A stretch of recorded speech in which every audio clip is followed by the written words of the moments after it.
Meghalaya couples missing case ప్రస్తుతం దేశవ్యాప్తంగా సంచలనంగా మారింది. కట్టుకున్న భర్తను 10 రోజులకే చంపించింది ఆ యువతి. తనకంటే 5 ఏళ్లు చిన్నవాడైన ప్రియుడి మోజులో పడి ఓ అమాయకుడి నిండు జీవితాన్ని బలితీసుకుంది. దేశంలో ప్రకంపనలు సృష్టిస్తున్న ఈ కేసులో సంచలన విషయాలు ఒక్కొక్కటిగా వెలుగులోకి వస్తున్నాయి. తాజాగా సోనం రఘువంశీని ఆమె కుటుంబం బహిష్కరించింది. ఘనంగా పెళ్లి చేస్తే ప్రియుడితో కలిసి భర్తను కిరాతకంగా చంపడంపై ఆమె కుటుంబ సభ్యులే ఇప్పుడు సోనంను ఉరితీయండి అని డిమాండ్ చేస్తున్నారు. దీంతో ఆమె ఎంతటి పాపానికి ఒడిగట్టిందో తెలుసుకోవచ్చు. తాజాగా సోనం రఘువంశీ సోదరుడు గోవింద్ మృతి చెందిన రాజా రఘువంశీ ఫ్యామిలీని కలిసి ఓదార్చాడు. ఈ మేరకు తన సోదరి సోనంపై కీలక వ్యాఖ్యలు చేశాడు. సోనంను ఉరితీసినా తప్పులేదని స్పష్టం చేశాడు. మధ్యప్రదేశ్ ఇండోర్లోని రాజా రఘువంశీ ఇంటికి చేరుకున్న గోవింద్ రాజా తల్లిదండ్రులను చూసి భావోద్వేగానికి లోనయ్యారు. ఆ తర్వాత మీడియాతో మాట్లాడారు. రాజా రఘువంశీ కుటుంబానికి నేను క్షమాపణలు చెప్పాను. మా చెల్లిని ఈ కుటుంబానికి ఇచ్చాం. దీంతో నాకు ఈ ఫ్యామిలీకి సంబంధం ఉన్నట్టే. తప్పు చేసి ఉంటే నా చెల్లి సోనమును ఉరితీసినా తప్పులేదు. రాజ్ కుష్వాహా మా కంపెనీలో పనిచేసేవాడు. అతడు సోనంని అక్క అని పిలిచేవాడు. సోనం రాజు కుష్వాహాకు 3 ఏళ్లుగా రాఖీ కట్టింది. కాని వారి మధ్య ఈ రిలేషన్ ఉందని మాకు తెలీదు అని సోనం సోదరుడు గోవింద్ సంచలన వ్యాఖ్యలు చేశాడు.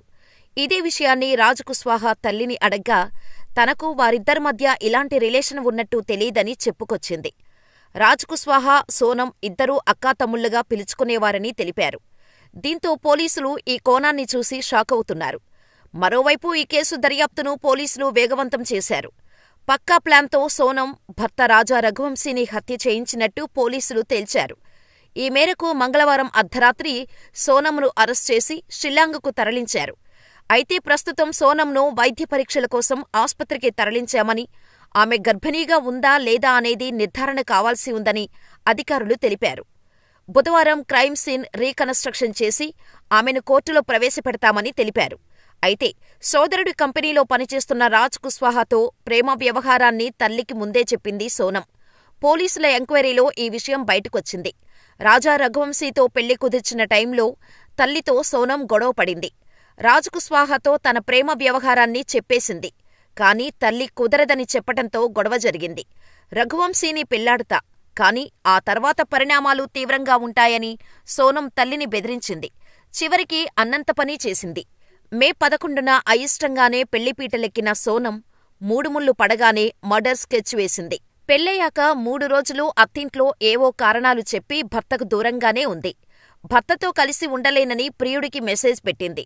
తర్వాత ఉత్తరప్రదేశ్లోని పుట్టింటికి వచ్చేసింది.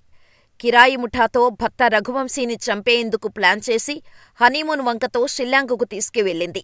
మే 20న ఇండోర్ జంట మేఘాలయ చేరినప్పటినుంచి హంతక ముఠా వారిని వెంటాడుతూనే ఉంది. చివరికి రఘువంశీని నిర్మానుష్య ప్రాంతానికి తీసుకొచ్చి దగ్గరుండి హత్య చేయించింది సోనం.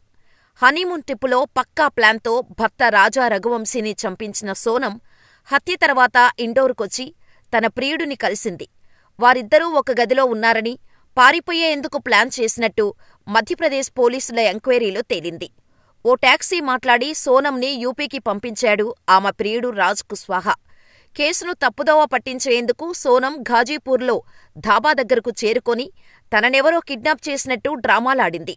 కాని తనే హత్యకుట్రకు సూత్రధారి అని ఆధారాలతో తేలిపోయింది.